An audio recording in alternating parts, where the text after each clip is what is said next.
Welcome. आज हम project silence देखने वाले हैं और इसका कोई इंट्रो नहीं दे पाऊंगा मैं क्योंकि पूरा मजा खराब हो जाएगा। अब मूवी की शुरुआत में हम एक पॉलिटिकल मीटिंग को देखते हैं। असल में काफी दिनों से 4 सिविलियंस को कुछ आतंकवादियों ने बंदी बनाया हुआ है और वो आतंकवादी सरकार से अपनी मांगे पूरी करने के लिए कह रहे हैं, वरना कह रहे हैं कि 4 लोगों को मार देंगे, मतलब उन 4 सिविलियंस को। तो अब जो पार्टी पावर में थी उसके मिनिस्टर से पूछा जाता है कि भाई तुम क्या करने वाले हो। तो मिनिस्टर कैंग बोलता है कि मेरे हिसाब से हमें उन टेररिस्ट पर अटैक कर देना चाहिए। दोस्तों कैंग की बात करें तो वो एक सिक्योरिटी मिनिस्टर है और अगले इलेक्शन में वो प्रेसिडेंट बनने के लिए खड़ा होने वाला है। अब यहाँ कैंग अपोजिशन लीडर्स की बातों का जवाब नहीं दे पाता, तो यहाँ पर कैंग का डेप्यूटी सेक्रेटरी माइकल कहता है कि देखो अब तक उन टेररिस्ट ने 4 सिविलियंस को मार दिया होगा और यही वजह है कि वो कोई सबूत नहीं दे पा रहे हैं उनके जिंदा होने का। साथ ही अगर वो सिविलियन जिंदा भी हैं तो उन 4 सिविलियंस की वजह से हमें देश के लोगों की जान को खतरे में नहीं डालना चाहिए, क्योंकि वो आतंकवादी ये मांग कर रहे हैं कि हम उन लोगों को देश से बाहर निकाल दें आराम से। और क्या भरोसा अगर निकाल भी दिया हमने, कहीं वो दोबारा आकर देश में तबाही मचा दे तो। अब दोस्तों उसकी इस बात को सुनकर मीटिंग में बैठे सभी लोग उसकी हाँ में हाँ मिलाते हैं कि बिल्कुल बात सही है और यहाँ पर डिसाइड होता है कि उन आतंकवादियों पर भी अब सीधा सरप्राइज अटैक किया जाएगा। मीटिंग के बाहर आकर कैंग जो मिनिस्टर था ना,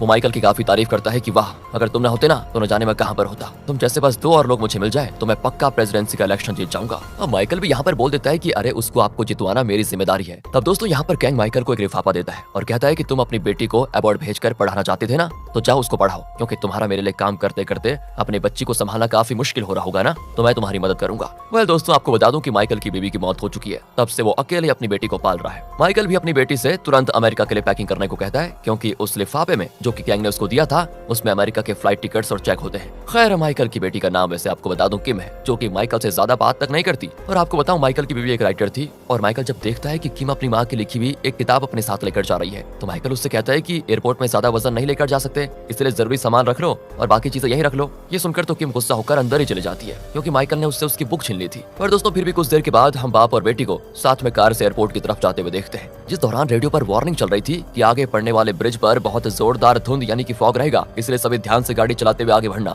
अब इसके पहले माइकल ब्रिज पे पहुंचता वो सीधा गैस स्टेशन में पेट्रोल डलवाने के लिए रुक जाता है। अब जो गैस स्टेशन ऑपरेटर उस वक्त वहाँ पर मौजूद था उसका नाम डैनी होता है। डैनी असल में लोगों से कैश पैसे ले रहा था ताकि वो कुछ पैसे अपने पास भी रख ले, मतलब कि मान लो पेट्रोल अगर 200 का है तो डैनी उसे 210 कर देगा किसी तरह, और वो इस तरह ज्यादा चार्ज कर रहा है दोस्तों सभी से। अब एयरपोर्ट से पहले ये आखिरी गैस स्टेशन था, इसलिए डैनी इस चीज का फायदा उठा रहा है लोगों को बेवकूफ बनाकर, और लोग भी कुछ कह नहीं पाते। पर ये चीज माइकल को बिल्कुल अच्छी नहीं लगती और वो डैनी को बिना पैसे दिए ही चला जाता है। इसके बाद सीन आता है दूसरी ओर, जहाँ पर हम एयरपोर्ट से बाहर आते हुए एक गोल्फ खिलाड़ी जेसिका को देखते हैं, जो कि अपनी मैनेजर मारिया के साथ थी। उसी वक्त जेसिका को एक बुजुर्ग औरत पकड़ लेती है जिसका नाम स्टेसी होता है। असल में दोस्तों स्टेसी को डिमेंशिया यानी कि भूलने की बीमारी होती है और यही वजह है कि वो जेसिका को पकड़कर कुछ भी उल्टा सीधा बोलने लगी है। ये बातें कर ही रहे होते हैं कि तभी वहाँ पर स्टेसी का पति रॉबर्ट आता है, जो कि किसी तरह स्टेसी को याद दिलाता है कि मैं तुम्हारा पति हूँ, तुम मेरी पत्नी हो। पर स्टेसी वो रोड की तरफ अचानक से भागती है और उसे जेसिका जाकर फिर जल्दी से पकड़ लेती है, कहीं इसका एक्सीडेंट ना हो जाए। अब रॉबर्ट किसी तरह स्टेसी को यहाँ से लेकर चला जाता है। मारिया और जेसिका की तरह रॉबर्ट और स्टेसी भी एयरपोर्ट से बाहर निकल रहे थे। अब ये सभी जो कैरेक्टर्स दिखाए ना दोस्तों, ये सभी उस फॉग वाले ब्रिज पर आ जाते हैं जहाँ पर हर कोई संभल कर गाड़ी चला रहा था। उसी वक्त एयरपोर्ट की तरफ जाते हुए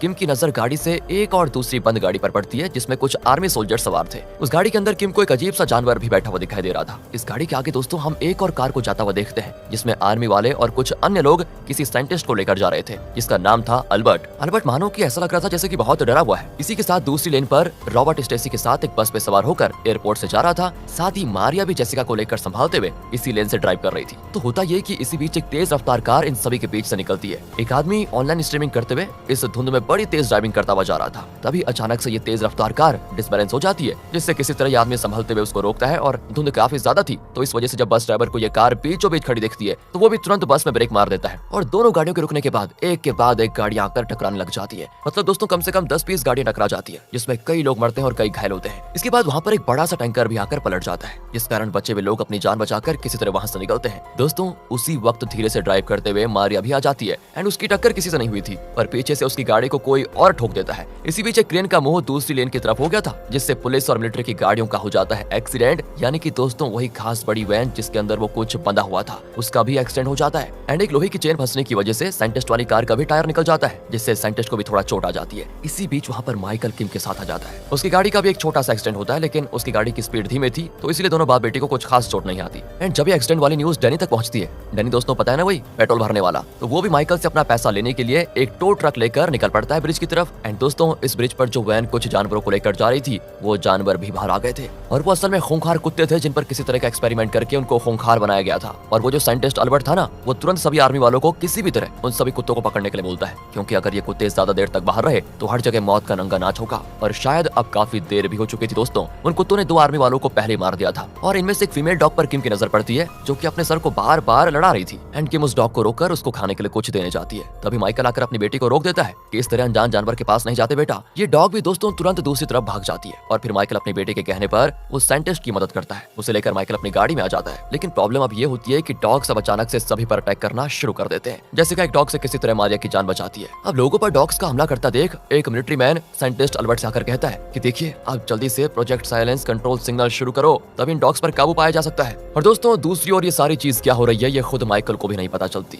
इसीलिए वो सोल्जर से इस बारे में पूछने लगता है। लेकिन सोल्जर्स उसे हथकड़ी लगा देते हैं पूछने के चक्कर में और साइंटिस्ट अल्बर्ट तुरंत कंट्रोल सिग्नल को ऑन कर देता है। अब इस सिग्नल से होता यह है कि सभी डॉग्स अपने अपने केज के पास आने लगते हैं। असल में दोस्तों इन डॉग्स की बॉडी में एक कंट्रोल चिप लगाई गई थी जिससे इनको कंट्रोल किया जा रहा था, पर इनमें से एक डॉग थी E9 जिसने अपनी बॉडी से चिप किसी तरह निकाल दी थी एंड इस कारण वो इनके इशारे पर नहीं नाच रही थी। ये चीज देखकर साइंटिस्ट अल्बर्ट घबरा जाता है। तुरंत हेलीकॉप्टर के जरिए बाकी जो डॉग्स केज में जा चुके थे उन्हें ऊपर उठाने की कोशिश की जाती है, पर उस केज के टॉप पर E9 खड़ी थी एंड E9 वही डॉग है जिससे किम ने कुछ देर पहले खाने का ऑफर किया था दोस्तों। E9 एक छलांग में हेलीकॉप्टर के अंदर जाकर सभी को मार डालती है और इससे होता यह है कि हेलीकॉप्टर क्रैश होकर गिर जाता है और E9 सही सलामत नीचे कूद पड़ती है। पर जो हेलीकॉप्टर क्रैश हुआ था वो ब्रिज के वायर से टकरा जाता है जिससे ब्रिज कमजोर हो जाता है और इसके साथ डॉग्स के केज भी नीचे गिर पड़ते हैं, जिसमें से सारे डॉग्स आजाद हो जाते हैं और सभी डॉग्स लोगों पर अटैक करके उनको बेरहमी से मारना जारी रखते हैं दोस्तों। इस मंजर को देखकर माइकल किसी तरह खुद को छुड़ाता है और इस दौरान टो ट्रक लेकर डैनी भी वहां पर पहुंच चुका था। डैनी पता है ना पेट्रोल भरने वाला, वो यहाँ पर अपने पालतू डॉग के साथ आया था जिससे किम ने उठा लिया था क्योंकि वो भाग रही थी। और इन डॉग्स के हमले के बीच माइकल जल्दी से अपनी बेटी किम को लेकर भाग जाता है जिसके साथ डैनी भी भाग रहा होता है। बाकी रॉबर्ट, मारिया, स्टेसी, जेसिका ये सभी बस में थे जो और लोगों को भी बस में बैठने के लिए कहते हैं। माइकल भी साइंटिस्ट अल्बर्ट को जल्दी से गाड़ी में ले जाकर बिठा देता है और फिर किम के कहने पर वो डैनी को भी अपनी कार की डिक्की में बिठा देता है। यहाँ माइकल अब साइंटिस्ट अल्बर्ट से एक सवाल करता है कि आखिरी क्या है, तो साइंटिस्ट बताता है कि वर्ल्ड वॉर 2 के दौरान कुछ जानवरों पर ऐसे एक्सपेरिमेंट्स किए गए थे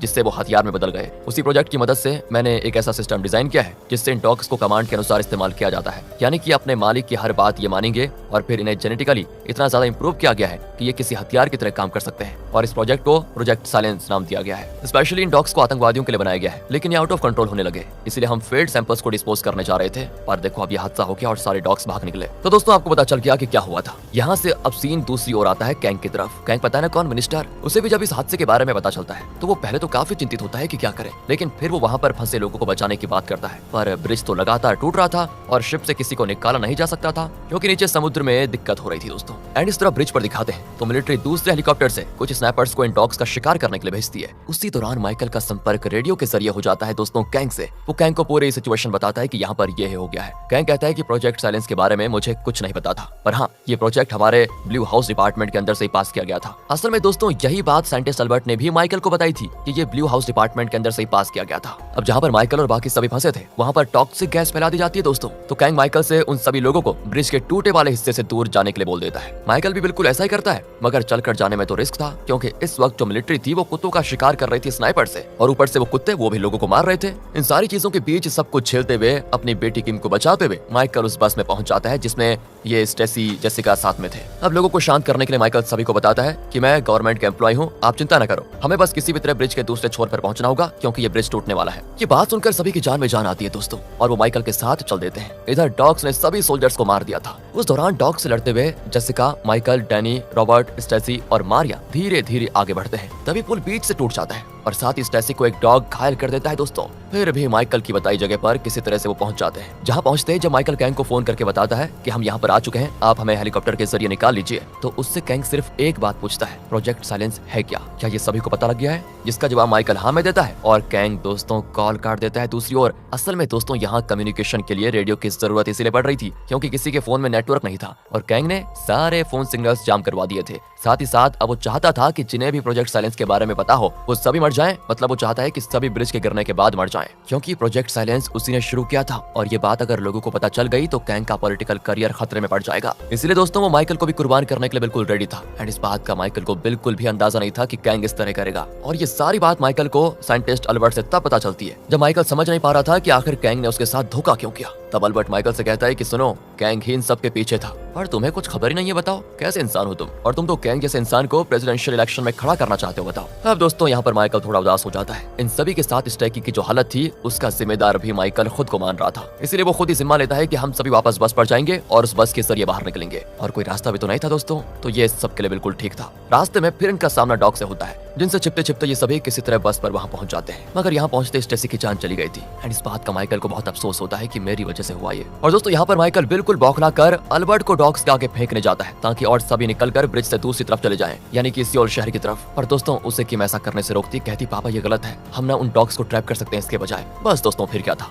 सभी लोग ठीक ऐसा ही करते हैं, बस में कुत्तों को ट्रैप लगाकर कैद कर देते हैं। पर इसमें से निकलने के दौरान रॉबर्ट सभी को बाहर निकलकर खुद बस को अंदर से लॉक कर देता है ताकि कोई डॉग बाहर न निकल पाए, यानी कि दोस्तों उसने अपनी जान की कुर्बानी दी थी एंड ये चीज माइकल को पूरी तरह तोड़ देती है। तब उसको डैनी संभालता है। डैनी वही पेट्रोल पंप वाला। वो माइकल से कहता है कि तुम्हें अभी अपनी बेटी को सुरक्षित करना है कैसे भी, इसलिए अपने होश में रहो। इस पॉइंट पर माइकल कैंग से रेडियो के जरिए कहता है मैं अब सियोल की तरफ आऊंगा, अगर उसके पहले ब्रिज गिर गया तो तुम्हारी किस्मत अच्छी, और अगर मैं बच गया तो तुम्हें मैं पक्का बर्बाद करके रहूंगा। ये कहने के बाद माइकल डैनी से कहता है तुम्हारे पास एक टो ट्रक था ना, उससे हम यहाँ से जल्दी निकल सकते हैं। डैनी भी कहता है वो तो ठीक है, लेकिन मैं उसकी चाबी बस में छोड़ आया हूँ जिसमें डॉग्स बंद है। इस पर साइंटिस्ट अल्बर्ट कहता है कि मैं कुछ कर सकता हूँ एंड वो अपने लैपटॉप में कुछ एक्टिवेट करता है और कहता है कि हमें किसी तरह बस का कांच पहले तोड़ना होगा और किसी को जाकर उस केज में बैठना होगा जो हेलीकॉप्टर से नीचे गिरा था। उसकी आवाज को मैं इन डॉग्स को सुनाऊंगा, वो भी उनके अंदर लगे चिप्स की मदद से, जिससे वो सभी केज में चले जाएंगे और डैनी अपनी चाबी लेकर टो ट्रक लेकर आ जाएगा। तो बस दोस्तों इस प्लान के मुताबिक माइकल खुद केज में जाकर डॉग्स के सामने अपनी जान का रिस्क लेने के लिए बिल्कुल तैयार हो जाता है। और जेसिका का काम था गोल्फ के जरिए दूर से बस का कांच तोड़ना ताकि डॉग्स बाहर निकल सके और डैनी चाबी निकाल पाए। माइकल किम से उसी बुक को मांगता है जो किम की माँ ने दोस्तों लिखी थी और उस बुक को वो जोर जोर से पढ़ने लगता है, जिससे सारे डॉग्स एकदम से बौखला जाते हैं क्योंकि डॉग्स तक माइकल की आवाज अपने प्रोग्राम के जरिए अल्बर्ट पहुंचा रहा था। जेसिका कई सारे शॉट्स मारकर बस का कांच तोड़ देती है, वैसे ही डॉग्स बाहर निकल आते हैं और माइकल की आवाज को सुनकर उसके बंद केज पर हमला कर देते हैं। इसी बीच डैनी भी जल्दी से बस में टो ट्रक की चाबी निकाल लेता है, पर उसी दौरान सामने से डैनी की सिट्टी पिट्टी गुम हो जाती है क्योंकि उसके सामने बस में अब E9 खड़ी थी दोस्तों। और जैसा कि हम जानते हैं कि उसकी बॉडी से वो कंट्रोल चिप निकल चुका था, तो वो तो साइंटिस्ट अल्बर्ट के कंट्रोल में थी नहीं। बस फिर क्या था, चाबी लेकर डैनी आगे बढ़ता है और E9 उसके पीछे पीछे। दोस्तों स्टोरी के इस पॉइंट तक मैंने जानबूझकर आपको E9 की बैक स्टोरी नहीं बताई थी, जो कि इन सभी घटनाओं के बीच अल्बर्ट ने किम को पहले बता दी थी। दरअसल ये सभी जो डॉग्स है ना, वो E9 के क्लोन्स हैं, मतलब कि कहा जाए तो उसी के बच्चे, और E9 के ऊपर ही एक्सपेरिमेंट शुरू किया गया था। एक्चुअली अल्बर्ट और बाकी लोगों ने E9 को टॉर्चर करने के साथ साथ उसके ही सामने उसके कई बच्चों पर एक्सपेरिमेंट किया और उन्हें मार डाला। जो सब होते हुए E9 ने अपनी आंखों से देखा। E9 पे ये प्रोजेक्ट सफल रहा तो अल्बर्ट ने उसी के क्लोन्स को तैयार करके उनको भी ऐसा बना दिया। तो ये E9 जो कर रही है वो क्यों कर रही है, ये सिर्फ अल्बर्ट जानता था। और दोस्तों E9 इन सोल्जर्स के साथ साथ अल्बर्ट से भी अपने बच्चों की मौत का बदला लेना चाहती थी। सोल्जर्स को तो उसने मार दिया, पर देखो ये अल्बर्ट अभी बचा हुआ है। अब E9 डैनी के पीछे भागते भागते अल्बर्ट पे हमला कर देती है। तब तक डैनी टो ट्रक लेकर आ जाता है और उसमें सभी बैठ जाते हैं। इसी बीच अचानक से ब्रिज टूटने लगता है और सभी डॉग्स माइकल के साथ साथ नीचे गिरते हैं, जिन्हें बचाने के लिए E9 अल्बर्ट को छोड़कर जाती है। अल्बर्ट भी जल्दी से टो ट्रक में सवार हो जाता है, पर माइकल को केज सहित गिरता देखकर उसकी बेटी किम टो ट्रक का केबल लेकर केज में लगाने पहुंच जाती है ताकि उसके पिता बच जाएं। माइकल उसको काफी रोकता है पर वो नहीं रुकती और तभी ब्रिज टूटता है और E9 समेत सभी डॉग्स नीचे गिर जाते हैं। माइकल अभी उस केज में लटका हुआ था। उसी वक्त किम भी वहां पर पहुंच जाती है, जो कि किसी तरह केज में केबल को फिट कर देती है और उस केबल की मदद से टो ट्रक के जरिए डैनी उस केज को ऊपर खींचता है और सीधा उस ट्रक को लेकर जहरीली गैस के बीचों बीच होते हुए केज सहित स्पीड में सियोल शहर पहुंच जाता है, जहां मीडिया के साथ कैंग भी मौजूद था। उसको देखकर माइकल मीडिया को कैंग की पूरी सच्चाई बता देता है, वो भी दोस्तों सभी सबूतों के साथ। इससे होता यह है कि कैंग की गिरफ्तारी हो जाती है और अब माइकल भी डैनी की मदद से लोगों को बचाने में कामयाब हो गया था। अल्बर्ट भी पुलिस को प्रोजेक्ट साइलेंस के बारे में सब कुछ बता देता है और किम के साथ माइकल भी दोस्तों यहाँ पर काफी खुश था। सही सलामत पहुंचकर मारियो और जेसिका भी काफी खुश थी। इसी बीच सीन मुड़ता है E9 की तरफ, जिसके सारे क्लोन्स बच्चे मारे गए थे, पर वो बच गई थी और वो अपना बदला यहाँ से जारी रखेगी दोस्तों, जो कि शायद मूवी के अगले पार्ट में देखने को मिल जाए। तो उस पार्ट की आते ही उसकी कहानी आपको जल्दी बता दी जाएगी। आपको अगर वीडियो अच्छी लगी हो, स्टोरी अच्छी लगी हो, एक्सप्लेनेशन अच्छा लगा हो तो लाइक कीजिए, चैनल को सब्सक्राइब। मिलते हैं आपसे अगली वीडियो में।